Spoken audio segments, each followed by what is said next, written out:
প্রহরীরা জাগো, জাকিগুলো তোমাদের আহ্বানের অপেক্ষায় আছে।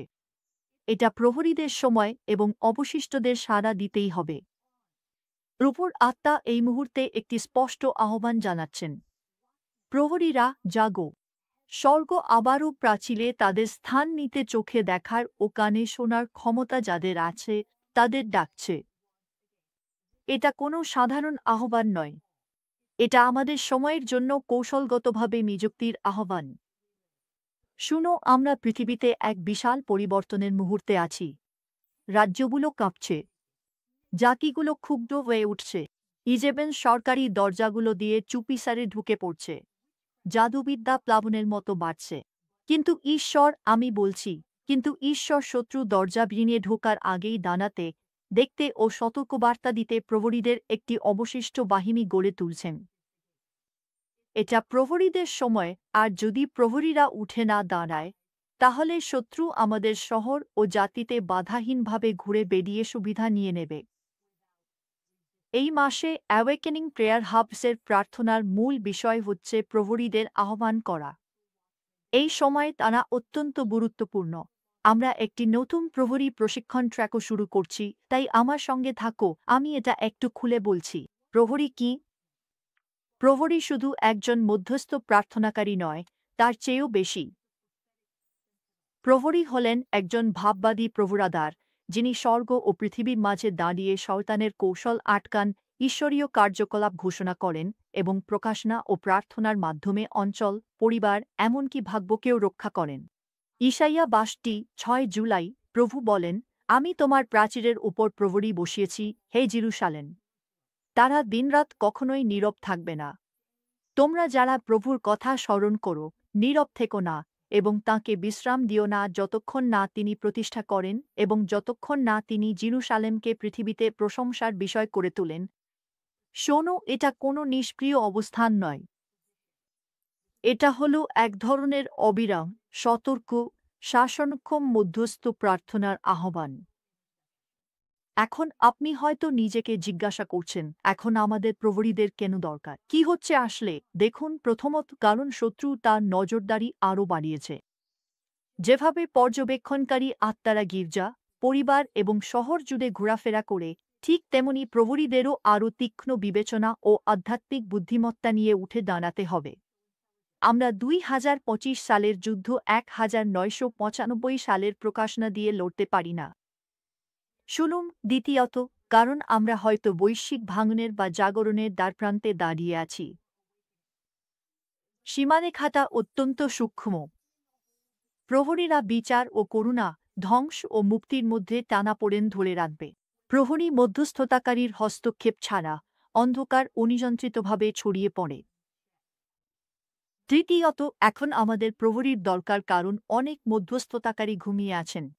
ম্যাথিউ ২৫ বলা হয়েছে ১০ কুমারীর কথা, ৫ জন জ্ঞানী, ৫ জন মূর্খ, কিন্তু বর যখন এলেন তখন সবাই ঘুমিয়েছিল। এই সময়ে আমাদের দরকার জাগ্রত যোদ্ধা, আধ্যাত্মিক ঘুমন্ত মানুষ নয়। অনেক মধ্যস্থতাকারী ক্লান্ত ও অবসন্ন হয়ে পড়েছেন। তারা প্রকাশ নয়, বরং ধর্মীয় রীতিনীতির দ্বারা চলেন। নতুন বাতাস দরকার। আমরা আছি, যেখানেই থাকো। প্রহরীদের উচিত মধ্যস্থতাকারীদের পাশে দাঁড়ানো ও গেটকিপারদের সঙ্গেও অংশীদার হওয়া। চতুর্থত, কারণ আগামী প্রজন্মের সুরক্ষার প্রয়োজন। শয়তান আমাদের সন্তানদের লক্ষ্য করছে বিকৃতি, বিভ্রান্তি, মগজধোলাইয়ের মাধ্যমে। আর স্কুলের গেটের প্রহরীরা কোথায়? তাদের শহরের সীমান্তে। যদি আমরা অবস্থান না নিই, তাহলে আমরা জমি হারিয়ে ফেলি। প্রহরীরা কি করে? এটা একটা ছোট্ট পাঠ, কারণ আমরা আমাদের জাগরণ প্রার্থনা হাবের মাধ্যমে তীব্র প্রহরী প্রশিক্ষণ শুরু করছি। প্রহরীরা প্রায়ই এমন কিছু দেখতে পান যা অন্যরা মিস করে। তারা বিপদ আসার সময় সতর্ক করে। তারা নিখুঁত প্রার্থনা ও ভাববাণীমূলক অন্তর্দৃষ্টির মাধ্যমে যুদ্ধ করে। তারা স্বর্গের পরিকল্পনার সঙ্গে নিজেদের মিলিয়ে নেয়, মানুষের মতামতের সঙ্গে নয়। তারা মানুষের, স্থানের এবং সময়ের মধ্যে ঈশ্বরের উদ্দেশ্যগুলো সংরক্ষণ করে। শুনুন, সতর্ক সংকেত বাজছে। শত্রু পিছু হচ্ছে না, আমরাও পারি না।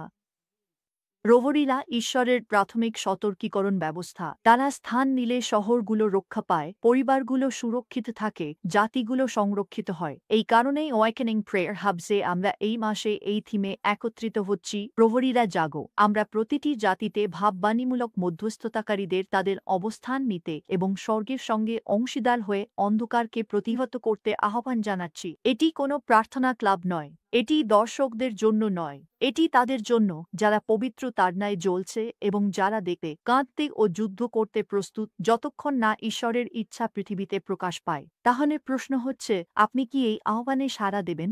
এখনই সময় প্রাচীরে দাঁড়ানোর, এখনই সময় অলস্তা ঝেড়ে যদি পথভ্রষ্ট হন তবে আবার অবস্থানে ফেরার, এখনই সময় ঈশ্বরের অবশিষ্ট সৈন্যবাহিনীর সঙ্গে একাত্ম হওয়ার এবং বিচক্ষণ প্রার্থনাশীল যোদ্ধা প্রহরীদের বৈশ্বিক নেটওয়ার্কে যোগ দেওয়ার। জোয়েল 2:1 বলা হয়েছে, সিয়নে শিঙ্গা বাজাও, আমার পবিত্র পর্বতে সংকেত দাও। দেশের সব অধিবাসী যেন কাঁপে, কারণ প্রভুর দিন আসছে। প্রহরীরা জাগো, জাতিগুলো তোমাদের আহ্বান অপেক্ষায়। আমি Jennifer Leclaire, awakening prayer hubs global মুভমেন্টের প্রতিষ্ঠাতা, আপনাকে আমাদের সঙ্গে যুক্ত হতে আমন্ত্রণ জানাই। অ্যাওয়েকেনিং প্রেয়ার হাবস নিউই যান এবং আমাদের সম্পর্কে আরও জানুন। 120টিরও বেশি দেশের কমিউনিটিতে যুক্ত হলে আপনি আশীর্বাদিত হবেন। ঈশ্বর আপনাকে আশীর্বাদ করুন ও দিনটি বিজয়ী হোক। সমগ্র বিশ্ব সংকটে রয়েছে এবং সময়ের চিহ্নগুলো দ্রুততর হচ্ছে। আমরা ইতিহাসের এক সন্ধিক্ষণে আছি এবং শত্রু জানে তার সময় খুবই কম। কিন্তু 2007 সালে ঈশ্বর আমাকে মধ্যরাতের পর জাগিয়ে তুলেছিলেন এবং আমার হৃদয়ে তৃতীয় মহাজাগরণের কথা বলেছিলেন। এখন আমরা আগের যে কোনো সময়ের চেয়ে আরও কাছাকাছি পৌঁছে গেছি।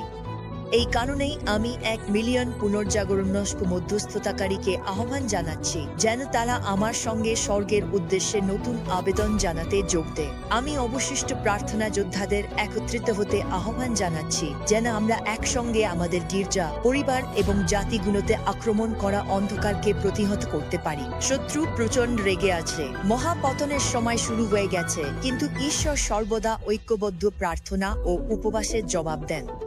আমার সঙ্গে এবং 100-রও বেশি দেশের মধ্যস্থতাকারীদের সঙ্গে অ্যাওয়েকেনিং প্রেয়ার হাবসে যোগ দিন। একসঙ্গে আমরা ইতিহাসের গতিপথ বদলে দিতে পারি। জাগরণ প্রেয়ার হাবস আন্দোলনে যোগ দিন।